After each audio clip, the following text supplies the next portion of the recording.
So I'm out here doing a macro walk, but this time I'm out with gear that may be more familiar with general photographers than macro photographers.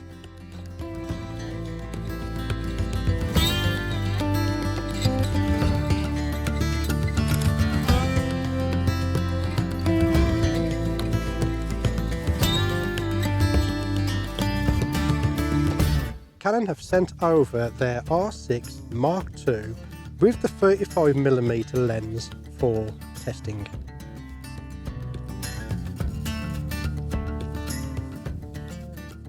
And they've sent it me to say, what can I do with this gear, which would undoubtedly be gear that most photographers would have in their bag.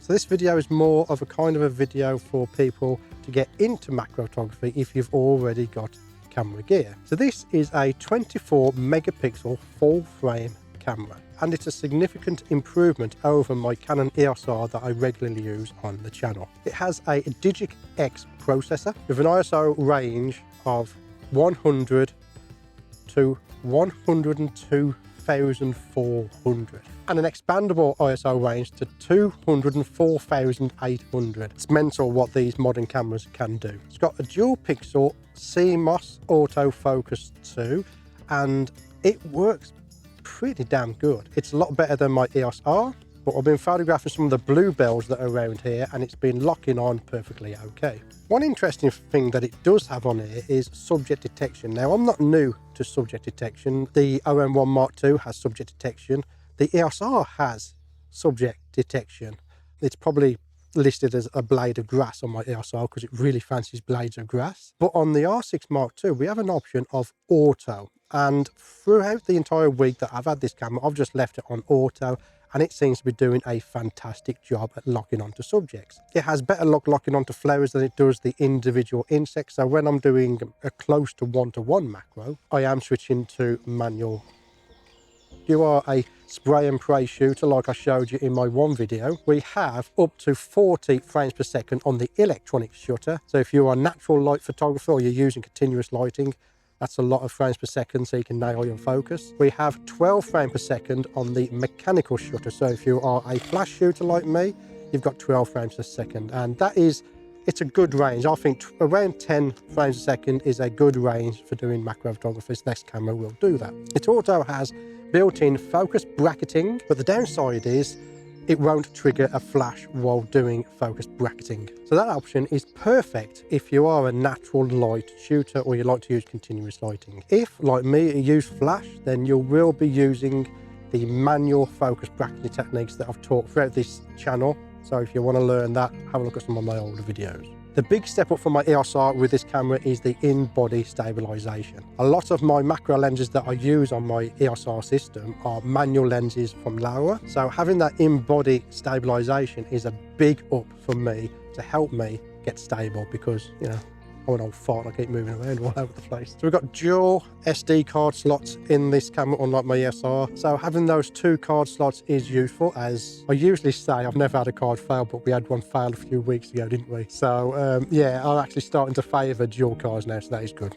Let's talk about the lens. The lens we have on here that Canon sent me is the RF 35mm f1.8 Macro IS STM. I've actually owned this lens before. However, I question Canon putting macro on the lens because it's not actually a true macro lens. It's a half life size lens. So when you see these lenses that say macro, do take it with a pinch of salt because for me, true macro is a one-to-one reproduction and this is half life size. But that doesn't matter because this lens is a fantastic lens if you do want to get into macro. We're going to take this setup now. We're going to have a little walk around this forest here and I'm going to show you some different techniques for using this type of setup if you really want to get into macro photography and you've never done it before.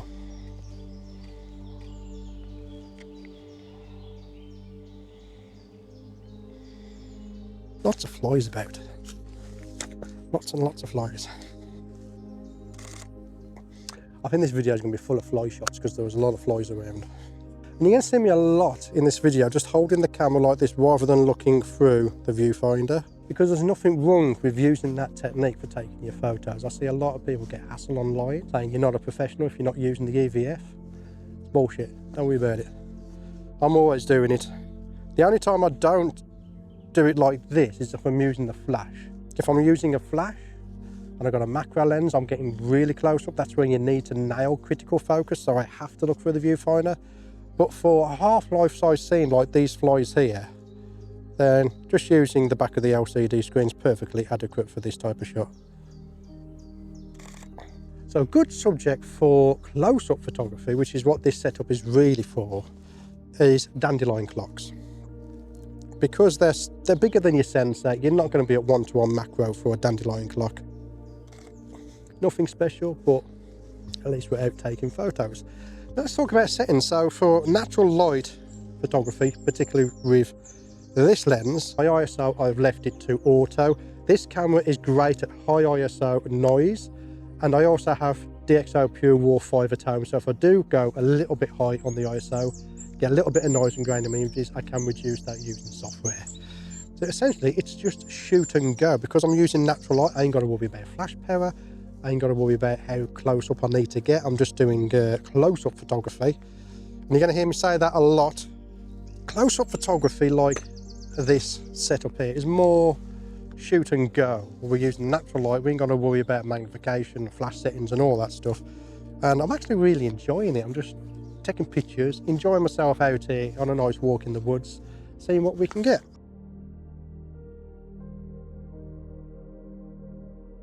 So I've stated again and again, this is a half life size lens, but we can increase the magnification to 0.7 times magnification by fitting a Godox DCR 250, which will clip straight onto this lens with no issues at all. So I'm going to use this now, and we're going to see what type of images we can get. We will be slightly closer to our subject, and I am going to make sure that my autofocus is turned off, because generally when you start putting accessories like this on, it can confuse the autofocus, and plus we want to nail critical focus, get as close as possible, so I'm at manual focus. So because I've increased magnification, what I want to do is just increase my shutter speed. I'm going to 1/320th of a second, and again I'm on auto ISO and f8. You have to wait for that breeze to go away and then we'll do it. Try not to tread on bluebells while we're at it. We could have a look at the bluebell though, couldn't we? Having blue focus peaking highlights, trying to photograph bluebells is not the best idea. I'm going to switch it back to red. Let's move down the track and find a size of fly or something to photograph.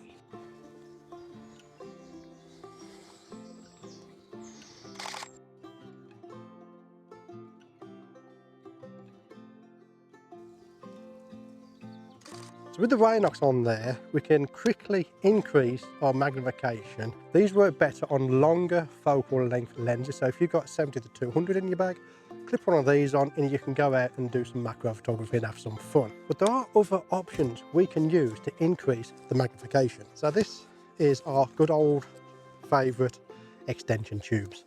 Now Canon themselves don't make native RF extension tubes yet. Hopefully in the future they will. So these are Makey extension tubes. I have a 13mm and an 18mm. So with just the 13mm extension tube on this setup, we can increase our magnification to 0.9. With the 18mm extension tube on only, we can increase it to 1:1, which is true macro photography. And I'm going to go with both extension tubes. This is going to increase my magnification to 1.5. which is equal to that of the Canon RF 100mm lens that we reviewed a couple of weeks ago. If you're one of those people, you've got your camera gear and you want to try macro out, these are an inexpensive method of trying it out before you fork out for a dedicated macro lens. I've seen countless amounts of macro lenses on eBay where people are selling them because they didn't like it or couldn't work it out, because they've gone out, they've bought a macro lens and then couldn't do it. These at time of recording was around £45. So these are an inexpensive way to try macro to see if you like it.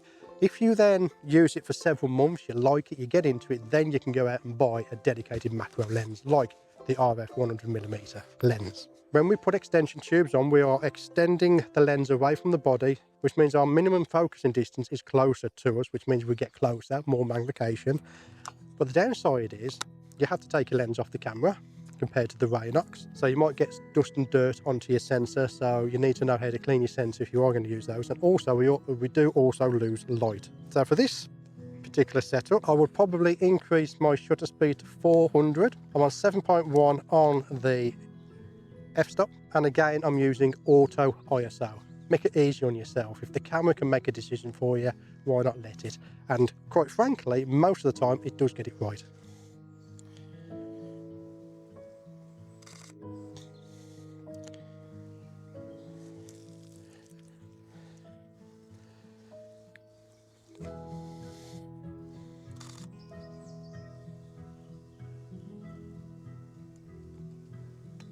It's always when you see a good scene that they fly off, isn't it?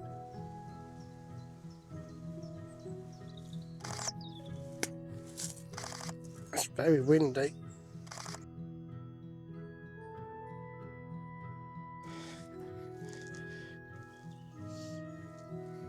If you are a natural light shooter, setting your camera to the maximum frames per second will increase your odds of getting the shot. This little guy, he's moving around all over the place.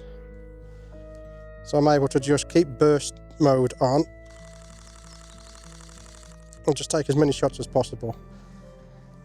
Just bear in mind, if you want to do that technique, you're going to need a decent memory card to make sure you can clear the buffer quickly. Another thing we can do is, if you've started off with a Raynox, don't sell them and don't get rid of it, because we can add this to our setup. So I can add this now to our setup. So now we have a 13mm extension tube along with an 18mm extension tube and a Raynox DCR 250, and that will give us a total magnification on this setup of 1.8 times magnification. So you don't need to be going out and buying a dedicated lens to try macro photography. You can just use the accessories to see if you like before investing in a dedicated macro lens. Very small fly, so it's a perfect example of why you need some extension tubes. It's actually recognising the subject, you know. It flew off. Yeah, the autofocus was recognising the subject. Yeah, got it. I got it anyway. And we're at, let's have a look here, ISO 2500. That's nothing for this camera to deal with. So the one downside of putting all of this gear on to increase magnification is you're decreasing the distance to your subject. So with all these on, there's more flying off than there was before.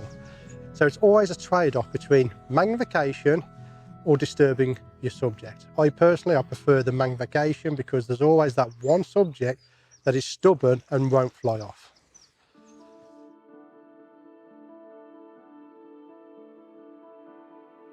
Oh, this flew off.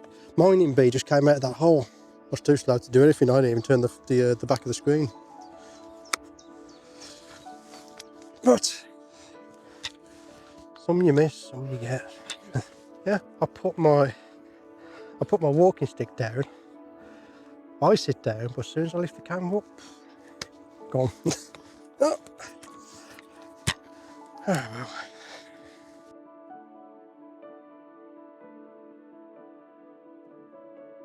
So far, I'm having fun using this setup.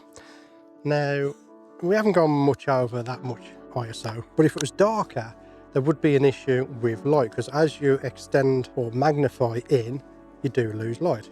Now I'm going to take off the DCR 250 because we have to get extremely close to use that.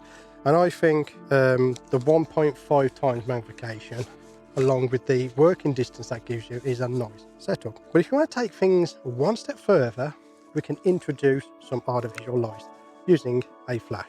So this is the Godox V863. So I'm going to place that on top of here. And as soon as you fit a flash, we need to change our settings. So we'll be limited to around 1/200 of a second. I like 1/200 of a second, so we're going to go with that. And also I'm going to take it off auto ISO, because we have full control over our lighting, so therefore we have full control over our ISO settings. But before we do that, we need to diffuse the light. So for that, I have brought my Tech diffusers. So this particular one here is designed for the V860 and the 60mm Olympus lens, but it works pretty damn well for this setup as well. Of course, if you're ordering your Cygnus Tech, it will be made to fit your particular setup, but luckily this just about fits and will do the job without having to order a new diffuser. So again, we're going to be doing spray and pray. So first of all, I'm going to set my focusing to the closest possible. Turn the cap around because it never works with a flash on. So because we've lowered our ISO, the first thing we need to turn on is OVF simulation, which is a view assist for our EVF. So that will boost our EVF so we can see. And yes, indeed, I can see. I'm on high speed continuous plus, so we're getting around 12 frames a second. So I'm going to drop my power on my flash to 132. And to be on the safe side, I'm going to go to ISO 200. So that is set up now. In fact, I'm going to go ISO 400, so I can increase my f-stop to f10. Okay, that's set up. So now we can carry on our walk and see what insects we can find.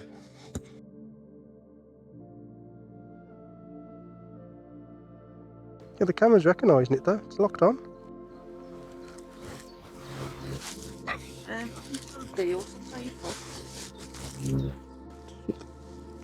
Okay, I'll have a look in a minute.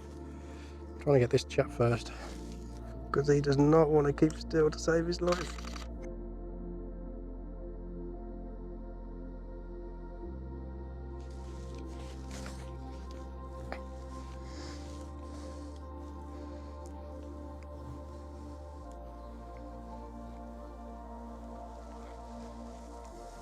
That could be a mining bee.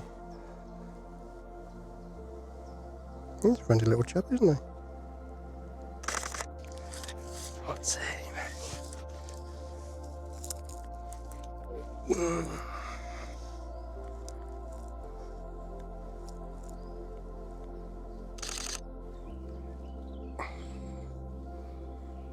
Oh, he's facing away from you, aren't they?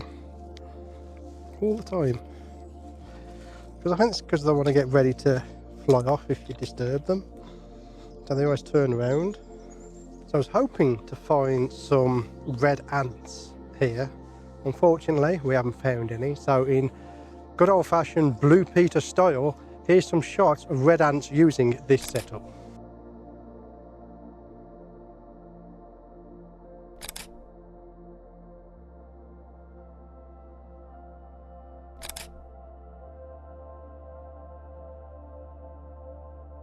Let's be honest, if your setup starts looking like this, then you are definitely into macro photography, and it would be time to buy yourself a dedicated macro lens. This particular lens is the Laowa RF 90mm 2x macro lens designed for mirrorless full frame cameras. I'm going to pop this onto the Canon R6 Mark II and let's see what it performs like. Because we have changed lenses, I've got to change my settings. It's a full manual lens. I'm at f11, ISO 400, 200 and 1/16 power. A little bit overexposed, to be fair. Now, rather than change my ISO, I will put the flash power down. That way my recycle time is quicker and I've got more shots on the battery power. I've got more shots, which means I've got more opportunities to miss my focus. If you are following along this video and you've got a full frame camera, you've had a go at macro, let me just be honest with you, 90% of your images are going to be blurred and out of focus. It's perfectly normal in macro photography. So don't get discouraged if you get home and you've got 1,000 pictures and only 2 that are in focus. That is exactly how it happens. If I can get my old crippled ass off this log, we can carry on. Fuck it up. See, monopods are not just for photography. Oh, I am a cripple, that's why. Oh, Jesus Christ.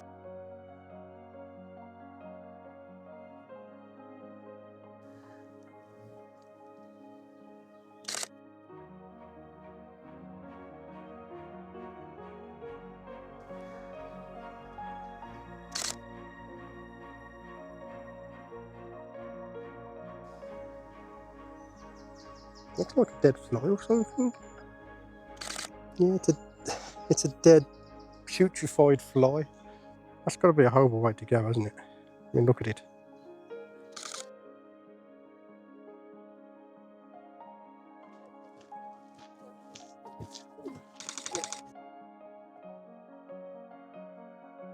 I'm actually really liking the camera. I don't want to send it back. I think I can get away with not sending it back. You can just see the RM1 Mark II on my desk crying. I didn't even take it with me this time. He went out last time. We was out with it last time. So when you've got children, you got to treat them all equally, okay? You can't have a favourite. Although, You are. I might treat my EOS R as the old grandpa that you want to retire to the retirement home. Doesn't even have him in stabilisation. That's nothing but flies. It's just flies. Don't want flies. Got another putrefied one. That wasn't putrefied, it flew off. I think we photographed enough flies today, haven't we? We photographed that many flies, they're going to need a model release. It's in all the flies around there.